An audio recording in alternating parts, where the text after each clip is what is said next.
Yo, my name's Chris McCoy, and I'm here today with Mike Parker, the Destination Marketing Director. I'm the Secretary of Commerce now, so I hadn't been on the air for quite a while we reset and got some other planning done. But we are here today to talk to you about the Cherokee Indian Fair that's coming up. I know we had a lot of questions out there from the public, and so Mike, I'm glad you came on with me to kind of talk about some of the hard work happening behind the scenes.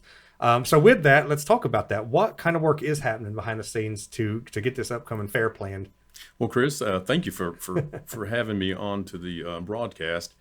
The first thing I want to do, though, is just send a big thank you and an expression of gratitude out to our entire fair committee. Absolutely. I tell you, these folks have worked tirelessly day in and day out, practically, since we found out that we're going to have to find a different location for the fair. Right. So some of the big things we've been focusing on are finding a location. We were able to secure the convention center site adjacent to the casino. Okay. And so I think that's going to work out very well.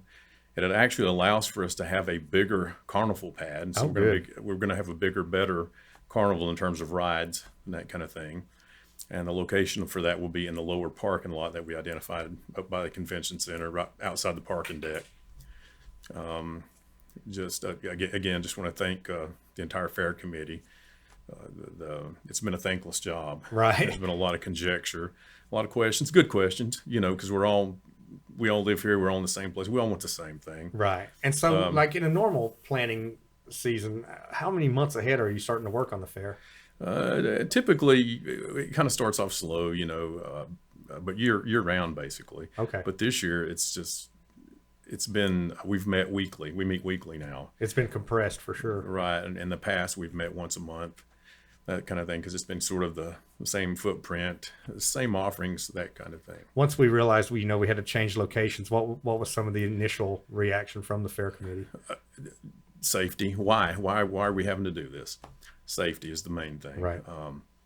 We identified several other sites we thought might be better or easier to produce the fair this year, and then they would have been, but because of the supply chain issues that not just us but everybody, all of our tribal programs, our neighboring towns, and everybody, it forced the cost. Yeah. Based on the time frame that we had to produce the fair at some of these other sites, it was just too expensive. Yeah. And we didn't have the budget for that. I know in some on the ground meetings we had with even like Duke Energy, sourcing poles and sourcing transformers were going to take months and months, and we didn't know getting to that deadline if we would make it. So I know that you had to make and we didn't make that choice. I know a lot of people out there are wondering who made that choice. The choice was really a committee choice.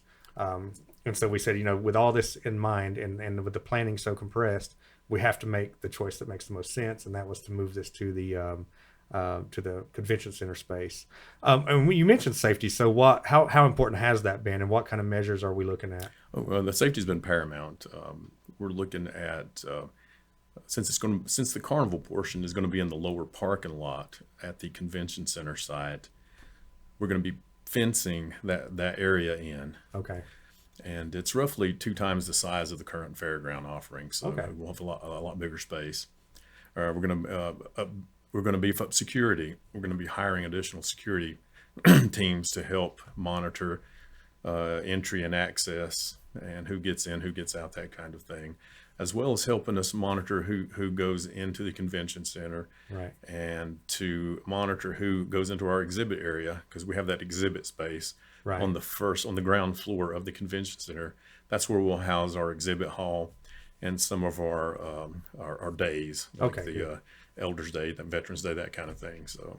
Okay, and so I know we're going to be ticketing and offering wristbands for tracking and making sure that folks stay together. It is important this year because we are in a new venue and it's a resort destination for a lot of folks. That while there are a lot of new amenities and good amenities for us, that we do stay together. So I know that some of the marketing and messaging that we send out has got to do with keeping everybody safe and secure as a unit, right? Absolutely. So we're going to try to keep families closer together this year. I know in years past it's been at the fairgrounds even it's a lot of just drop off and everybody kind of does their own thing. I think it's important this year that we work on making sure that we stay closer together as a family unit to help us ensure that safety for the public. Absolutely. We want to that's one of our focuses as well, is ensuring the family dynamic as we Good. move forward. Good. Now, what offerings will we see at the fair this year? I think the bigger thing is going to have bigger, better rides, Yeah. that kind of thing. We'll have, of course, the traditional food offerings, which I think is a favorite of a lot of folks. We'll have a stage in the outside parking area that will offer some sort of daily musical or comedy act. Right. We'll have a headliner that's in the process of being determined, hopefully this week. That will be that the headliner and the pretty legs will be in the event center space. Okay. So the seated space inside the casino area, they're just adjacent to it.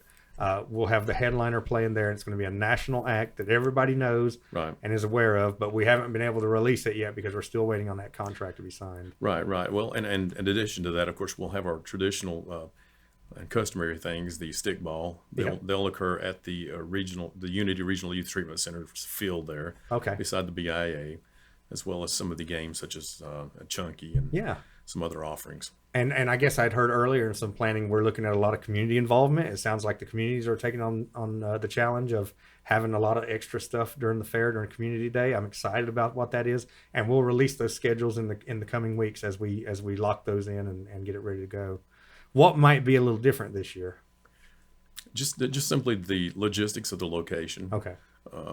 That's been the biggest challenge, I think, for the committee and for the folks involved. Okay. Is creating a layout for the carnival aspect and creating a layout for the exhibit hall area, Okay. and then making sure we have we've had to adjust some of the scheduling on some of the days so that we make sure that we create enough time for our patrons to get to the stickball field Okay. to enjoy the stickball, things like that, the Okay. logistics. Good. And so will we be having a parade this year? We'll be having the parade. Parade is scheduled just like it normally has been. And it'll go the same direction. Right. Good. Something that I had been hearing out in the public was that we had moved the dates of the fair. The dates haven't changed. It'll still be the first week of October. Okay. Now, what about the royalty? That will be a little bit different this year. Yeah, the royalty, they'll be having the pageant the week before the fair Okay. at the Joyce Dugan Cultural Event Center at the high school. Okay, good. And so that creates an opportunity then for the royalty to come out and be And present at the participate fair. during the whole fair week. Absolutely, it's always exciting. Great. And so we still have some kinks to work out, obviously, before Sure. and we'll be updating the public as we learn, and we're learning a lot during this process. So we certainly appreciate the public being patient with us. With all that, how important though has it been in your world during this period? How much work has the fair committee been under, and how important is that to everybody that's a part of that? It's been immense. Again, like I was saying, every one of us are struggling with the whole supply chain issue, whether it's buying wristbands or getting our signage printed, things like that. We're really having to double our efforts, in other words, in order to simply to get things that we normally would take for granted. Right. We haven't been able to do that this year, so.